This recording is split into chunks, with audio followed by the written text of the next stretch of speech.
Out of the 400 books that I've read in these recent years, there are 10 that are the weirdest, the most bizarre, and some of them are the best that I've read in my life. In position number 10, we will start strong with a story that belongs into the ergodic literature, which implies that the format in which the book is written has a very impactful way in which the story is told. It's not only that the book is containing the narrative, but the proper story, the format, has an effect on you. It tries to translate something, and this is Horror Story by Gary Hendricks. This author is such a master of blending genres. You will see horror at its best with satire and with dark humor, and I absolutely loved it. Horror Story is told as if it were an IKEA catalog, and it goes as far as really, there are product descriptions, there are images, and at the beginning of each chapter, you will see how a specific element is displayed exactly in the same way as if you were on an IKEA store. And this is the key point of it, because as the story progresses, you will see how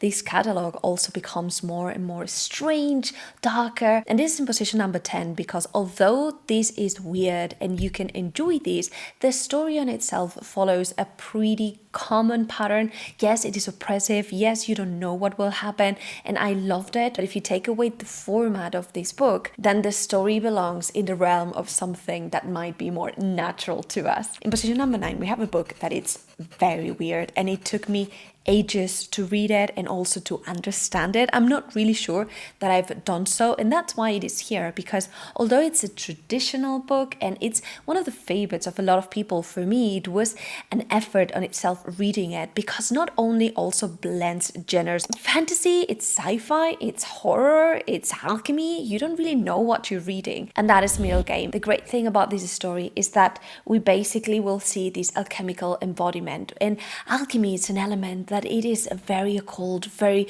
mystical, and I loved it. But in here we will see these two twins, Roger and Dodger, and each of them represents really an element of reality, a concept, maths or language.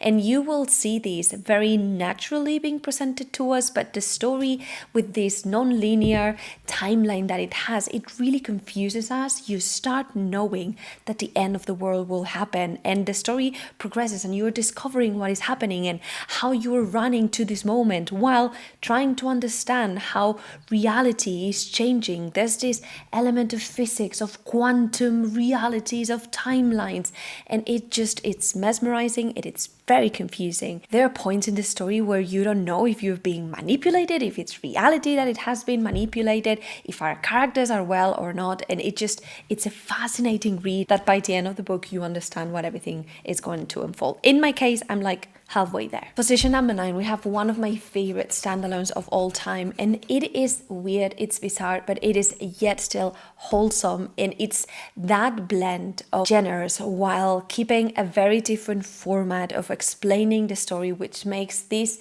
not a book for everyone, really. I recommend it to a lot of people, and I'm sure that a lot of people will read it and love it, but you need to be in a certain mindset in order to really enjoy it, and this is Prose by Susanna Clark.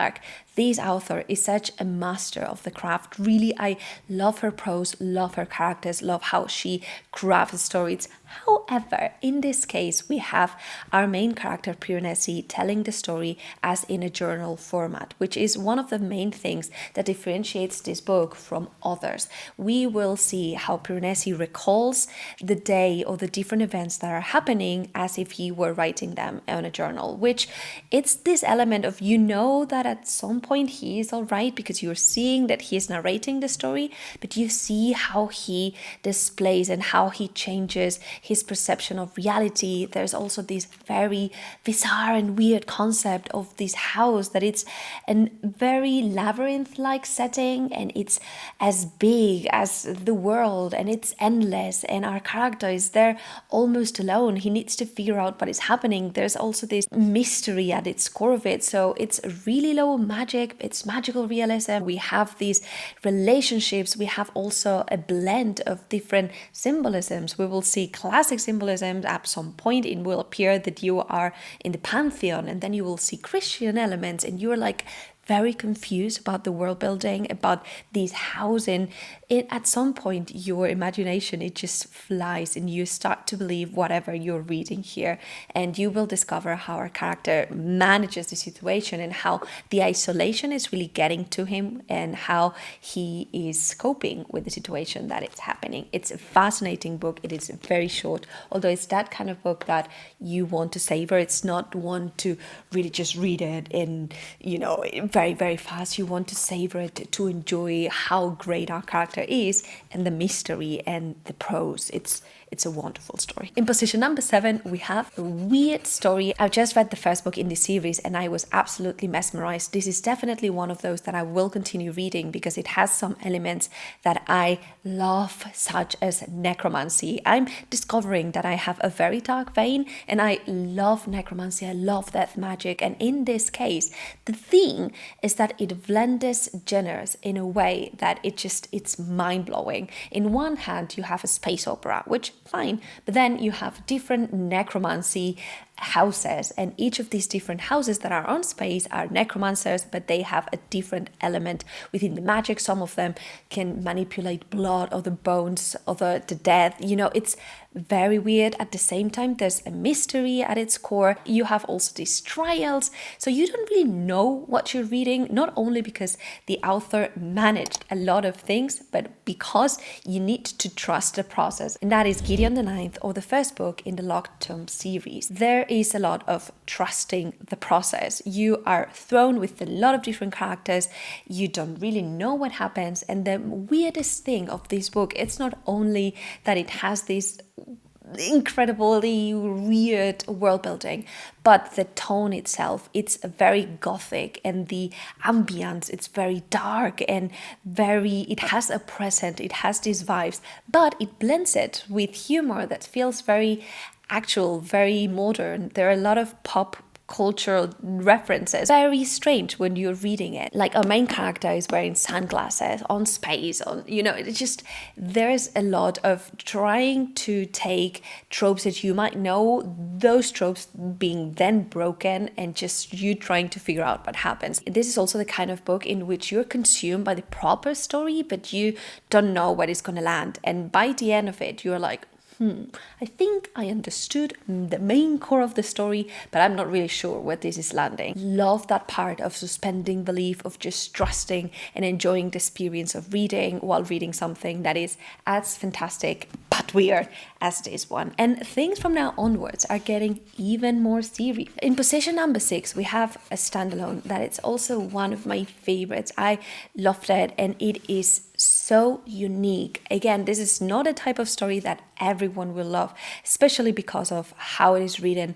There are elements that are unique to this story, and the proper story, it's also kind of weird. And it is The Spear Cuts Through Water. It has a beautiful prose, so that point it's granted. When you start reading it, you almost feel like you're on a fever dream. You don't want to stop because it's wonderful. And there's a very unique thing about this one, which is that the story is narrated in the plural we. So constantly the fourth wall is broken. We are invited into this dream theater where the story is retold, and we are landing through the different memories, through the different pieces of the story. So there is a point in which you, like us, go to the stage, us are faced to different situations, and when you're reading it, you don't know where the narration starts and when you stop. Like, it's really a mishmash. In this case, we have also this very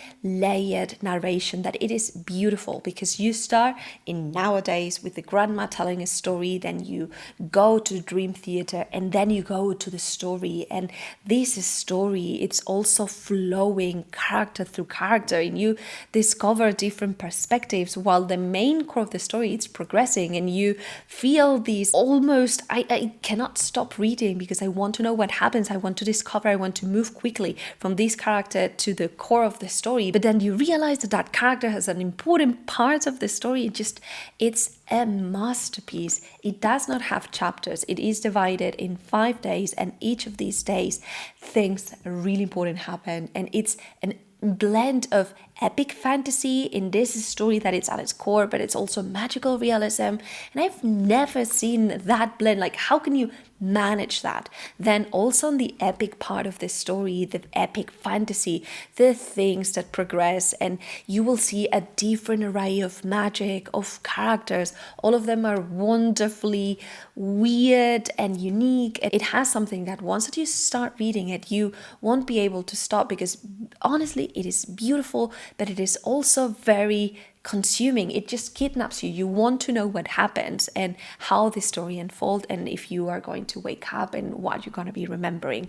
This is the type of story in which when I was reading it, I fell asleep and I dreamt that I was in the story. It's that kind of you are lost in the pages, quite literally. In position number 5, we have a sci-fi standalone that it's also incredibly unique, because it not only uses a different format, but also you don't understand what is happening until the end. Plus, it's very poetic and it has a very lyrical prose to it. So it just, you don't know where to go from there. And this is How You Lose the Time War. Such a wonderful romantic standalone. I tried to read it once and I DNF'd it. I hated it. I read it last year and it was such a hit, one of my favorites. So it's definitely that kind of story that you need to be on a certain mindset to read and enjoy.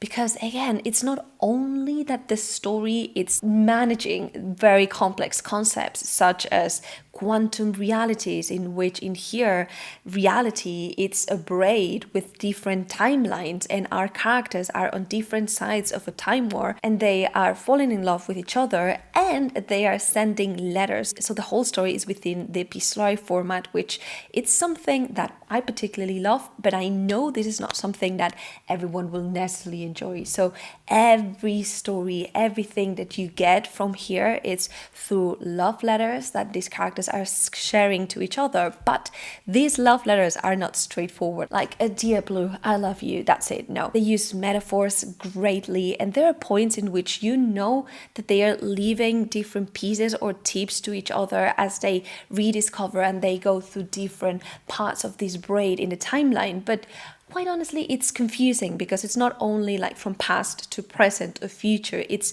different moments. You don't know necessarily how these pieces are colliding, or how the time war it's advancing, who is good, who is bad, what is the end purpose of this story. It's just, it is very confusing, but it is beautiful. Their writing style, it's lyrical, it's very powerful, but if you enjoy that part, you will have like this soothing feeling. And I loved how the story concluded. It landed in a way in which I was almost with tears, and I love how this story manages to take your expectations, break them, suspend them, and just see what happens. It's not a super long book, so I guess it's manageable in the sense of you don't need to read all of this weirdness for a lot of time, but it's chef's kiss and one of my favorites. In position number 4, we have a classic book that it is bizarre, it is oppressive, it is weird, it takes tropes that we know and it makes them different, it exaggerates them, and it just creates something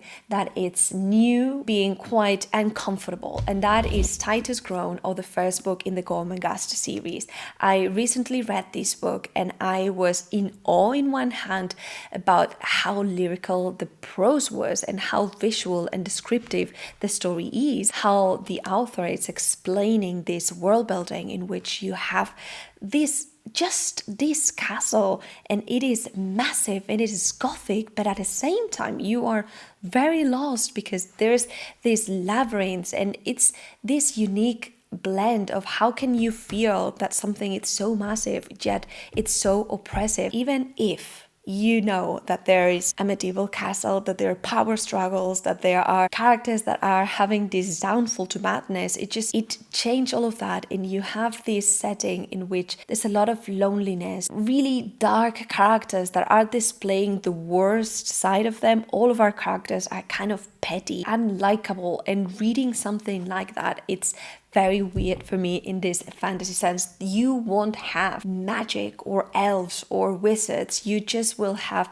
these different characters that are really bound to the weird and nonsensical traditions that they have in this house, and you see the power struggles, you see how our characters are descending to madness, and it's such a consuming read. But you also like it's that kind of story that passes that feeling of gloominess to your life. At least is what happened with me, because our characters are strange, bad, they want power, they scheme, and there's nothing. It's such a unique story, and in the same way it is a masterpiece because of how this is written and the beautiful side of it. You can get lost in paragraphs and paragraphs of describing the castle, and I felt that I was there. It felt oppressive while I was reading it. I will never understand some of the characters that you see here and how they are exaggerated. We have one that is extremely fat, other that is extremely thin. Feels like an archetype of fantasy but gone wrong. In position number 3, we have a story that truly feels like a fever dream. When I was reading it, I wanted to finish this because I wanted to understand if I was going mad, if the character was going mad, if she was imagining things. That part of not knowing what is happening and who is going mad, it's an incredibly enticing element. And this is Bunny. It's a story that in theory it's an easy story. Like, you have these secret societies and you have this literature campus in which our character will need to write something, and you see how she is embraced by this group of the most popular girls, but they are calling each other Bunny. And it's weird because you have in one hand this very gothic ambience, then you have this very sweetened tone of, oh Bunny, I love you, you have the greatest hair, and next to that point you have body horror, which is like, what is happening? Cold rituals that are happening, and you just don't know if they are happening, if they're happening in the imagination of the character, if you are seeing things. And it's a story that by the end of it you were like, I'm changed. I don't know what has happened here, and this is absolutely bizarre. If you go to the reviews of this book, like, everyone says this is a weird book, weird. I don't know what I've read, and just that is the gist of it. It's a story that it's horror, it's magical realism, really out for imagining what happens, and it really also kidnaps you. You are to a point of a story in which it feels like a mystery that you need to unravel and to make sense of it. I thought it was a very good one. Not my favorite, but one of those that I definitely do not regret reading because of the proper experience. And it's one of those that I will forever have as a different compartment in my mind. It's just not one of those that will blend in terms of story. No, I will always remember this story, and I think that's a feast in itself. In position number 2, we have one of my favorite books of this year, and I believe this will go to one of my favorites of all time as soon as I'm sure that this is consolidated and it's not recency bias. But it's a story that it was quite short and it was wonderful. It's sci-fi that it feels oppressive, it feels magical, and it feels terrible. And this is Annihilation. I love this beginning to end. There are so many elements that make this story unique and a very alien story to read. For starters, we will be following these characters and you don't know their names, you just know their role. You have the psychologists, the biologists, and so on and so forth, and they need to access this area that it is growing, and they don't know what happens within. They just know that people don't come back, and whatever object that you can bring in order to retransmit information never sends a signal. So there's this concern of something, it's there in the wild and we don't know what happens within, and at the same time this barrier is expanding. So there's a certain need of keep getting people in to solve this mystery, and you are part of this expedition that it's going. You follow the main perspective of the biologist, and it's a character that it's very unique. She is passionate about her work, and she's not great with human dynamics. She is probably on the autism spectrum at some point, and I love to read that because you know and you see how she is being consumed by the proper mystery of Area X. And when you go inside, you see how these different characters that go, all of these women that are brilliant, are going and slowly descending into madness. You see things that one character sees differently than other. You see how this mystery is changing, how they are changing. There's little little bit of body horror, if you will, at some point. So you need to be careful with all of these books, really, with the trigger warnings. But in here, just the idea of reading something that felt so compelling, so unique. I wanted to keep reading. I wanted to discover it. And after finishing this book, I was not able to put it down. I started watching different reviews and reviews and reviews just to relieve this feeling of this book time and time and time again. I want to continue with the series, but I'm not sure if it will live to the memory of this first one. Wonderful. It's a mystery. And the less you know about this book, the better, honestly. It's weird, but it's one of the most compelling stories that I've read. And it definitely was for me. And in position number 1, and it definitely has the crown of the weirdest book that I'm reading, because I haven't finished this. This is a mission. It's taking me time to read it. It's House of Leaves. It's also ergodic literature, and in this case it goes incredibly far. It's not, as we were discussing in the position number 10 with Horror Store, in which the book was an IKEA catalog. In here there is a mishmash of a lot of different elements. We have different fonts. I believe it's up to 10 different fonts. We have pages in which we have just 2 letters, others that are completely blank, others in which there's full of obsessive handwriting, others full of footnotes. There's this idea of you need to read some pages just looking at the mirror. Definitely takes an effort to read it. There's some words that are color coded, such as house, and it's a very weird experience. Not only the format in itself, which is weird, but at the same time the story, it's layered. We have a story within a story within a story, so you have these different perspectives that you are going through, and and you comprehend the story, but there's a lot going on. And it's one of those books that people cannot agree if it is horror, if it is mystery, if it is sci-fi, if it is fantasy. It just really depends on the reader. It stars in a way in which you already know you're going to be terrified and change. It starts saying this book, it's not for you, and then also saying that you will regret reading these. So you will feel that you are like our main character, discovering this book and just going mad. And the same way, definitely taking me time to get to it, but it is by far the strangest, weirdest story that I'm reading. It's very good though, and it is really different. It's an effort on itself. It's also a very long one. It has around 600 pages or so, full with different elements, handwriting parts. There's also collages. There's just, you don't know then what the next page will hold to you. And I am terrified. I'm scared to read this alone at night, because I don't know what will happen, or I'm scared on how this story will pass its essence, its vibes to me. Let me know if you've read it. How are you feeling about it? And if you read any weird book, which was your favorite? I cannot wait to read more of these books that are definitely fascinating, and for me were the weirdest ever. Thank you so much to my Patreons for your support. All your names are in the description. If you want to join us, we have book club, we have reading sprints, a Wheel of Time read along, and we are a very cozy community. So cannot wait to say hi to you. Bye.